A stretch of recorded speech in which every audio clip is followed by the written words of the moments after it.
Welcome in to the Standard. We are back. I'm here with Jack as per usual.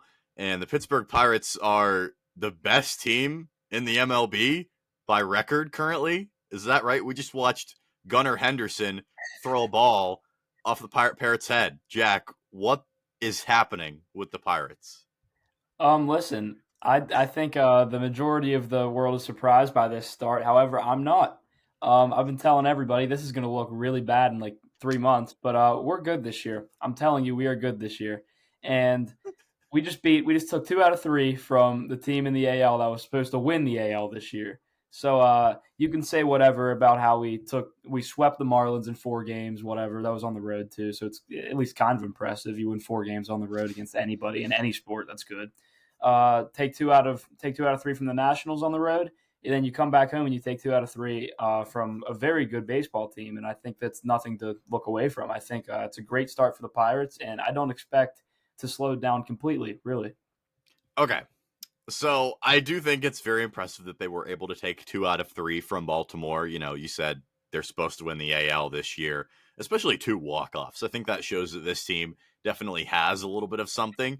I'm definitely a bit skeptical that they're good, just because I don't know. I haven't seen the Pirates be good, and I don't know. I went to the last playoff game, and I don't know how old I was whenever they were in the playoffs last. It's been a minute. I think that was the Cardinals series, right? The Okay. NLDS. Yeah, we Yeah, were two that was one, or we oh were 2-1. Yeah. oh my god. But I don't know. That clip right there might look a little awkward when we're 10 games back in July. But nonetheless, the Pirates have been playing really good. And I still have my, skepticism about them, but Jack says they're going to be good. And we talked about this before we started recording. Andrew Filipponi put out a wonderful tweet about Connor Joe, friend of the program, swashbuckling Joe. Uh, Buckle and he Joe. he's been the Pirates MVP. That's not even that crazy to say is the worst part. I don't think it is. I mean, I don't think it's like a bad thing that Connor Joe has been. I mean, we're 10 games in, and he's been destroying the ball. I mean, I think today, I think he was hitless today, but he worked a walk with runners on the corners and nobody out in the bottom of the ninth, and he worked like an 8 pitch walk off of Yennier Cano out of the Orioles bullpen. He was actually a pretty good reliever. But Connor Joe is a very disciplined hitter. I think he's like 30 now, and he's been hitting the ball very well to start the year. So I don't think it's crazy to say he's been the MVP so far. So I guess we're gonna have to have a Pirates segment at the beginning of every episode now, because this time of year there's not a lot of Steelers news. Obviously, we don't have anything to report on. It's Pirates season, and the Penguins are hot. I guess I don't think Jack watches Penguins any are hockey. hot. I know I don't watch a lot of hockey I personally. don't watch a lot of hockey, but I did have the end of the Lightning game on, which was pretty cool. The end of the game, so they pulled their goalie. We were up 5-4 with like 90 seconds left, and then we got a delay of game penalty. So we were playing 4-on-6 for like the last 90 seconds, and Nedeljkovic, the goalie, stood on his head and didn't give up a goal. So we ended up winning that one. It's a pretty crazy finish, and it's actually pretty remarkable if the Penguins have turned this around without Jake Gensel. I don't understand it one bit, but they actually are on the outside looking in and have a chance to make the playoffs, which is kind of crazy. They are the rare example in sports where you get rid of one of your better players and you somehow get better. I don't get it, but Nedeljkovic has been playing unbelievable. Tristan Jari, I don't know that you're ever going to see him play for the Penguins again. I don't know. I'd say probably not at this point. It's hard to see that right now, but I believe the Penguins are actually sitting in the final wild card spot right now. And I don't really watch hockey until it's playoffs, admittedly. I'm the same with the NBA. I don't watch a whole lot of NBA, but playoff hockey is a lot of fun. It's a lot of fun to watch on TV. The atmosphere, I don't know what it is about it. I just love it. And every single series goes to 7 games, it feels like. There's rarely sweeps in playoff hockey. I Rarely. feel like the reason why the atmosphere of playoff hockey is so much different is because it just feels like you're on edge at every point because goals in hockey are always unexpected. Like they always come out of nowhere. Like in football, like you're driving, you can tell when a team's about to score, or in baseball, the bases will be loaded or something. But like in hockey, you never know when a goal's going to come. And I think that's part of the reason why. Like sudden death overtime in hockey is maybe the craziest atmosphere in any sport, to be honest. It really is different. Yeah. All right. Well, that's our other Pittsburgh sports talk for a couple minutes here. We'll do that at the beginning of every episode. I guess if the Penguins are winning, they're going to win the Stanley Cup, and the Pirates are going to win the World Series, and then the Steelers are going to, go undefeated with Justin Fields starting quarterback, and we're going to win the Super Bowl. By the way, I did order a Justin Fields jersey. I caved. I did it. Yeah. I don't like the number 2. No I'm not shame. gonna lie. Not a big fan of the number 2, but nonetheless, it's a single digit. I don't think I have any single digit Steelers jerseys. Regardless, I caved, and Justin Fields did pick number 2, which is a nice segue into our next segment here. The Steelers won't let anybody wear the number 1. Justin Fields, as we know, wore number 1 in college with the Bears, and he comes to Pittsburgh, and everybody just assumes he's going to wear 1. No. The Steelers like to be different about the weirdest little things. If you're going to retire a number, retire it. Let's not sit here and sort of gatekeep this number from players. Justin Fields, if he wanted to wear 1, in my opinion, you let him wear 1. Now, we sort of know that his rookie year, George Pickens wanted to wear number 1. That was his number in college. And even after Fields picked his jersey number, George Pickens posted on his Instagram story a jersey swap of him in number 1 and said, "Come on, at Steelers." So I don't understand the little, I just don't get why we're not letting people wear 1. If you're going to retire a number, retire it. We ran right away and gave number 53 to Kendrick Green his rookie year to replace Marquise Pouncey. The best center, one of the best centers in Steelers history, we ran away and gave his number away. I don't see that happening with Ben. I don't think we'll ever let anybody wear 7. If we do, we have issues. But, Jack, am I wrong here? Am I crazy? Why are we not letting people wear number 1? I don't get it. I also don't get it. I agree with the if you're going to retire a number, retire it like officially, because if you're going to at least honor a player by not letting somebody wear his number, then actually officially honor him. I would have given George Pickens number 1 or Justin Fields number 1, but I thought another thing that I saw people complaining about were that they gave 84 away to Cordarrelle Patterson. My take on it is I don't really care about either. I would have given both numbers away. I don't think. Well, Gary Anderson was the all-time franchise leading scorer. I think that doesn't move me. He was just the longest tenured kicker. And the thing is, Antonio Brown, I don't want to in any way discredit what he did for us. I think he had maybe the best wide receiver prime of all time, but the guy kind of did it to himself. If he did not go, I don't want to say he went crazy, but he's kind of he's different now than he was when he played for us. And I think if that did not happen, I think we would probably not give 84 away to anybody. But Absolutely. I completely get that take. Here's the thing that really bothers me about the number 1. You said Gary Anderson wore it. Gary Anderson is not even known for wearing the Steelers uniform. He's not known for being a Steeler. And to retire a number like that, or retire a number like that it's for a guy, your all-time franchise leading scorer, Boswell's going to break that here in a couple years. If he plays a couple more years, I don't see any signs of him slowing down. I don't get the gatekeeping with that number. And to your point about 84, that was an argument that I made. I don't know why we're, letting people wear 84. Regardless of what you think about Antonio Brown lately, the CTESPN thing is pretty funny. He's had his moments, obviously. Not a good person. He's shown that time and time again. You can't take away that he is the greatest Steelers receiver in history. And I will die on that hill. He's one of the better offensive players in the entire history of this franchise. I think he had the best wide receiver peak ever. If we did an episode where we did our top 5 wide receiver all-time rankings, I don't know. He might flirt with that. I feel that strongly about Antonio Brown. And the fact that we're handing out his number to Cordarrelle Patterson and Rico Bussey kind of rubs me the wrong way just a little bit. I think who picked 26 too? If you know, remind me. If you don't, I don't even know who I took know it. safety took 25. Le'Veon Bell. That's a little Apollo, different. 25. Obviously, I know some people were mad about Dante Jackson took 26. Dante Jackson. There we go. So Dante Jackson is wearing 26, and Cordarrelle Patterson's wearing 84. I guess we're getting the Killer Bees back together. I don't know. I don't. It's just so weird because I guarantee, and this is no shame. No shame at all.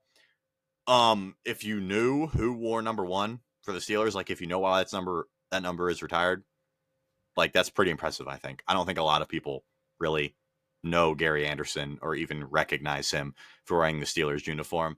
I don't know, very odd. The Steelers, the standard is the standard. They like to be so old school and weird about the littlest things, and it just pisses me off from time to time. I don't know. So I like that we took a couple minutes to talk about that. You ready? I'm ready. Okay. Here we go. We are going to do our top 5 receivers in the NFL draft here, 2024. I think I liked the sequence we did it last week where we went 1 to 5 because I feel like towards the bottom we'll get a little bit more discrepancy, a little bit different here. I think next episode, there's only going to be 2 more episodes and then will be the draft. So we're going to have to do an episode where all we do is mock drafts and we talk about Steelers scenarios. Hopefully we'll have a special guest on for that one. Hopefully. I'm in the lab. I'm in the works, guys. I'm trying here. All right. Let's get into it.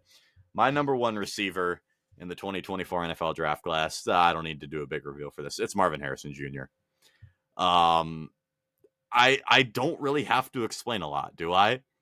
One of the better wide receiver prospects in history.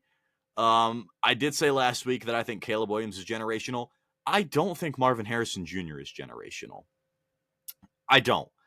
I think there have been better at his time. I think there have been better college wide receivers, not discrediting what he's done whatsoever. Obviously, he should far and away be the first receiver off of the board. Physically, everything there that you could ever want. The tape is there. The stats are there. There's no downside to him, really, I feel like. I don't see a scenario in which he isn't a very, very good NFL wide receiver. He's number 1 to me. I feel like this wide receiver class in general is very, very good. Like, I think they're all very, very close, 1 through 5 here, for me at least. I feel like the difference between my quarterback rankings and my wide receiver rankings, I think all 5 of these guys are going to work. I think they're all going to be very solid players. On my quarterback list, if only 2 of them were good, I wouldn't be surprised whatsoever. I just think wide receiver is the most stacked position in this draft class, and I don't think it's particularly close. I'd 100% agree with you on that. I think this receiver class, I don't think there is a generational receiver in this class, but I think the class itself is borderline generational. I think it's one of the best receiver classes you'll ever see. And I agree with everything you said about Marvin Harrison Jr. I mean, everything that you could possibly want in a receiver is there. Size, stats, the tape, everything. He passes the eye test. He is, I think he's the number 1. I think it's not very close. I think it might be a little bit closer than some people think, but Marvin Harrison Jr., you absolutely can't go wrong if you're drafting him as the first receiver off the board. Yeah, absolutely. So I didn't expect any discrepancy here. Now, number 2, I don't know if there are any big Malik Neighbors fans that watch this podcast. I have some bad news for my number 2 and Jack's number 2. This is a Roma Dunze podcast. He is number 2 for me, and I think he is the clear number 2. Roma Dunze, to me, is just as safe of a pick as Marvin Harrison Jr. I don't see a scenario in which Roma Dunze flat out sucks in the NFL.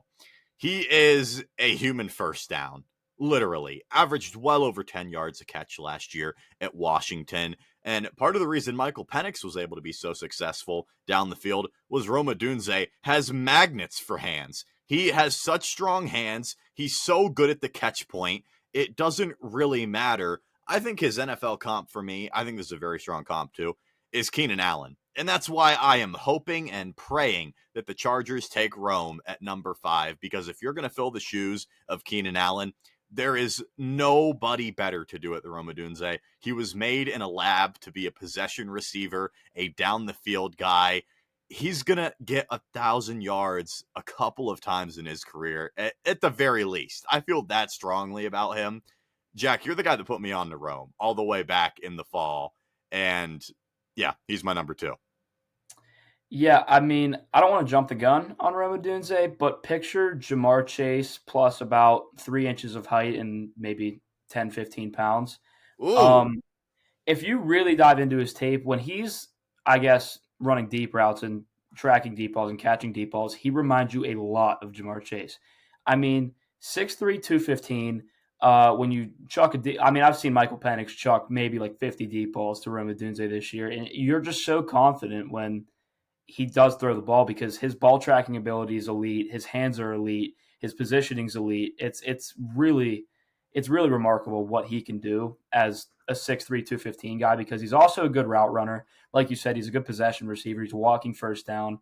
I think he's really an incredible receiver, and he is closer to Marvin Harrison Jr. than most people would think he is. And I really think if he goes to the Chargers, I think he's going to burst onto the scene very quickly.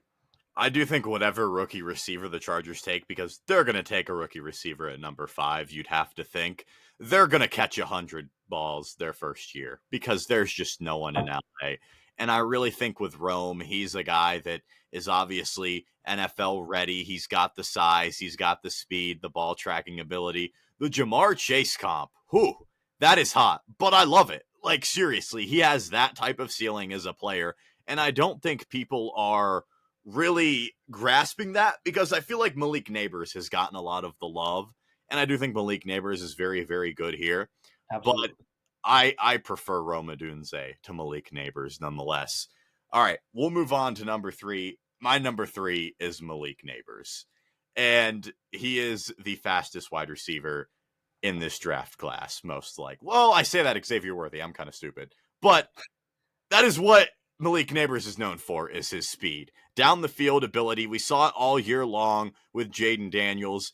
That's what separates him, is his separation ability from everybody else. Marvin Harrison Jr. and Rome Odunze are very, very good route runners, and not that Malik Neighbors isn't.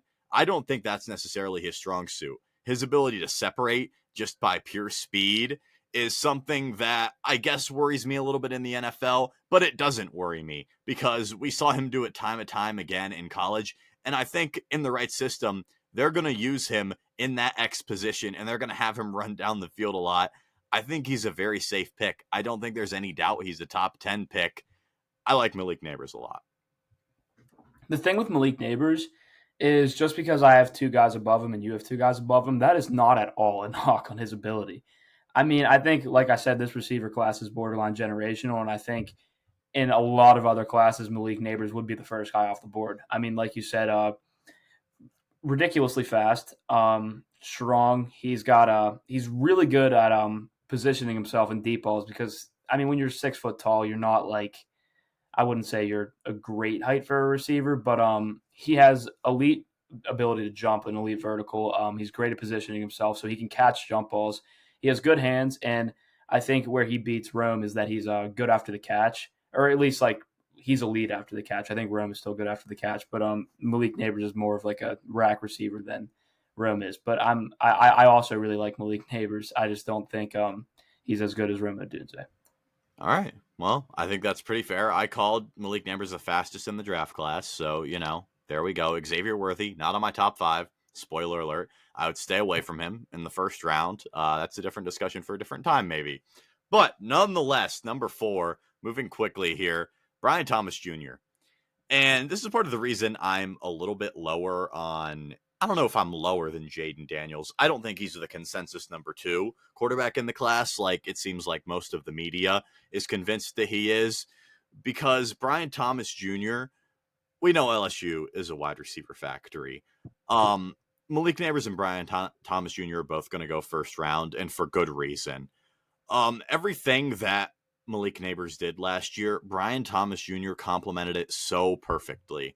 And I think it kind of gets understated because we just talked about how Malik Neighbors known for separation, speed, after the catch. Brian Thomas is very good at all of those things too.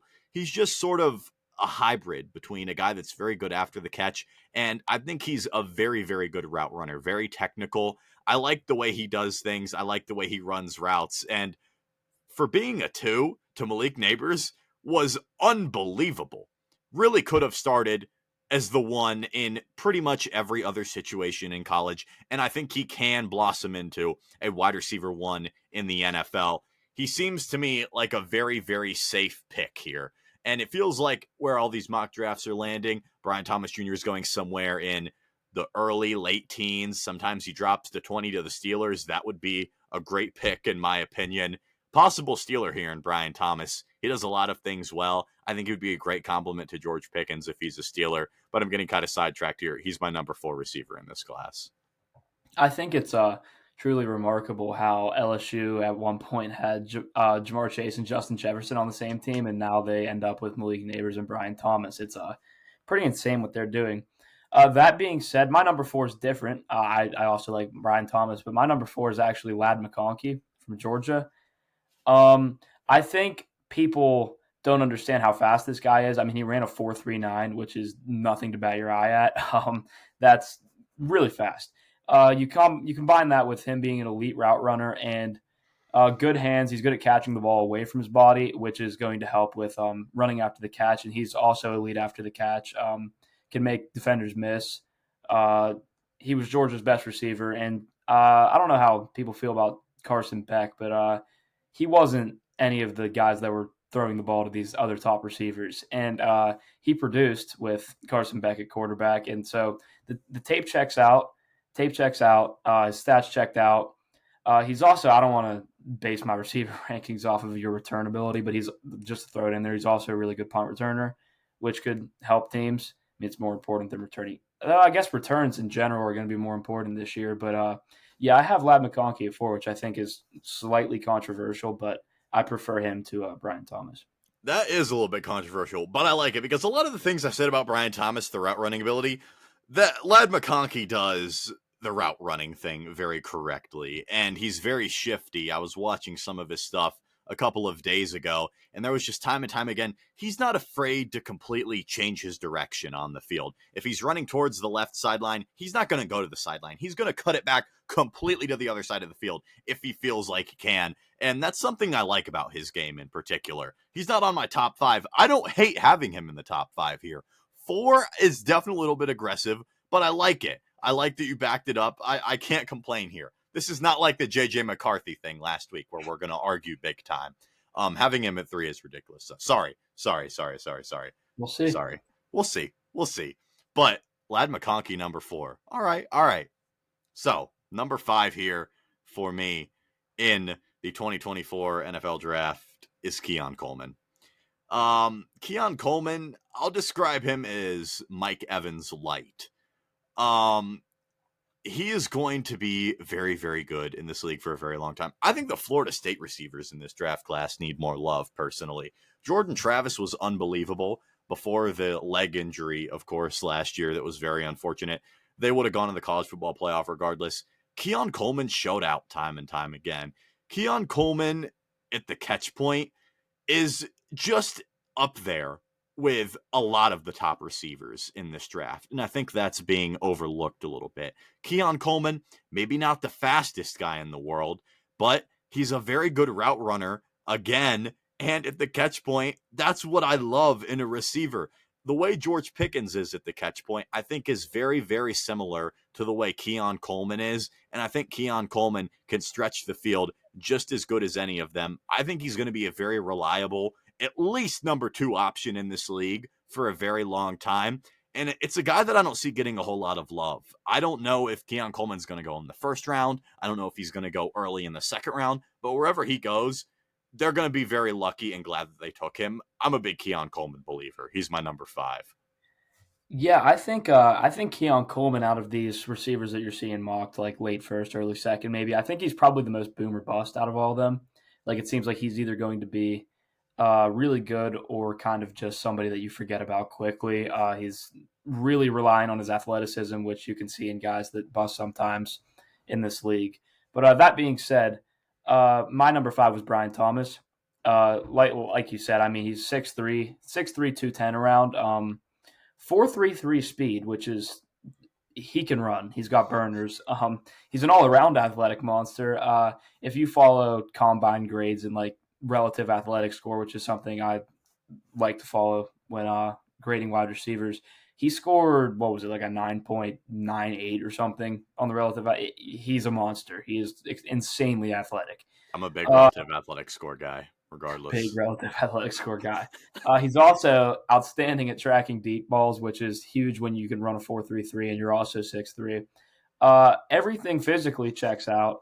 I just think he's not as polished as some of these other guys, like route running wise, maybe release wise. I think these other guys that I had at the top are probably more polished and more maybe league ready immediately than he is, which is why I have him at 5. But I do believe he could be elite if he's got the right coaching and develops the right way. All right, so there are our top 5 receivers in the 2024 NFL draft class. Do you have any honorable mentions? Any guy that, maybe not a first round pick, maybe not a second round pick, but a guy that, you feel pretty strongly about that, maybe isn't consensus rankings? I know me and you don't like Brendan Rice. We're not Brendan Rice fans. That's definitely one of them. This one's not really like out of the blue or anything, but I do like AD Mitchell. He's just off there for me. He was number 6. I think he might be being slightly overlooked because of effort concerns, which is ironically something the Steelers are known Mike Tomlin for. is pounding the table for AD Mitchell, I probably. saw Theo Ash made a TikTok. He made some joke about how the Bears were going to trade one to the Steelers because they feel bad for Justin Fields and they want him back. And he said the Steelers get number 1 and they find a wide receiver with effort concerns and they jump on AD Mitchell at 1, which I thought was funny. I also like Troy Franklin, who is my 7. That was I going to be think mine. he's extremely NFL ready. I think he's being overlooked as well. Yeah, those are kind of the 2 guys I had off that I wanted to mention because I also think they're going to be good. Yeah, I like Troy Franklin a lot. He was going to be my honorable mention. A guy that I'm definitely picking, and I don't know where he's going exactly in Dynasty rookie drafts, but I want to have a lot of shares in Troy Franklin because I don't think he's going to be a 1 in the league, but his speed is unbelievable and something that I think a lot of people aren't talking about. I feel like he's kind of going under the radar because of how good this receiver class is. Like I said, again, Absolutely. I love the way you put it where you said there is not a generational receiver in this class, but this is a generational receiver class. One of the best we've seen. I mean, 2020 was obviously very good, but I don't think people really understood how, how good 2020 was going to be because Justin Jefferson ended up being the best of them all. And he was what? The 4th off the board? 3rd or 4th? It was 4th. Because Judy went before him. Ruggs went before him. Yeah, Rager went before him. Yeah, he was 4th off the board. He was the 5th off the board, wasn't he? Who else? Judy, Ruggs, CD. Oh, you're right. He was. Rager, Oh, my and goodness. Jefferson. That's ridiculous. That is. Okay. Well, definitely. I think it's much like this, where you could see a guy we might not even have in our top 5. Maybe a guy we're not even mentioning. You mentioned AD Mitchell. I like him a lot, too. The effort concerns. His NFL comp might be George Pickens just because of that type of thing. But, nonetheless, I think it's a very, very good wide receiver draft class. As you see behind Jack here, Iowa just lost the national championship. South Carolina 38-0, undefeated national champions. I don't know if you have any feelings about Caitlin Clark, but I'll say this since we're, pretty much at the end of the pod. Slow week, not a lot to talk about. Just watching her play a little bit in the NCAA tournament against West Virginia, she complains a lot, like a lot on the court. I don't know. Accusations. The NCAA was blatantly rigging games for Iowa, so they okay. I was going to get into that. That call against UConn, holy shit. At the end of the game, I'm sorry. Listen, you could say by rule it was an illegal screen. That never gets called in the last 10 seconds of a game. Never. When they played West Virginia, I think it was in the second round, they shot 30 free throws and West Virginia shot 5 the entire game. And Jack's a Pitt fan and he's saying this, guys. I'm saying this. It's pretty ridiculous, but I don't want to be that guy. I'm glad they lost. Caitlin Clark's an insane player. If you think you could guard her, you're wrong. You can't. She would cook the shit out of you. But yeah. I just had to say, I think she does complain a lot to the refs. Like, she doesn't get every single call. I think some of those calls were definitely questionable. She always has the refs on her side, it seems like. Nonetheless, unbelievable player. The hype that the women's tournament got this year, it was awesome. It was a lot of fun. But she's going to be awesome at the next level, regardless. Nobody listening to this podcast could guard her. Sorry. it's not happening. Unless by some off chance somebody that's playing in the National Basketball Association is listening, If you then are, if if you you are, are, you want to hop on an episode, just yeah, hit me up. Hit me up. Steelers by Joey on all socials. We'll get you on. But, couple weeks to the draft. I'm very excited here. Don't know what positions we're going to rank next week because I really don't think anybody cares about what positions we like. I guess we should do corner because that may feel like a position of need for the Steelers. But regardless, we'll rank all the positions. A lot of draft content coming up with the draft quickly approaching. Jack, it was a shorter episode this week, but it was a lot of fun. We got a lot of good discussions done. Got some takes out there. We'll be back next week, same time, same place, right here on the Standard.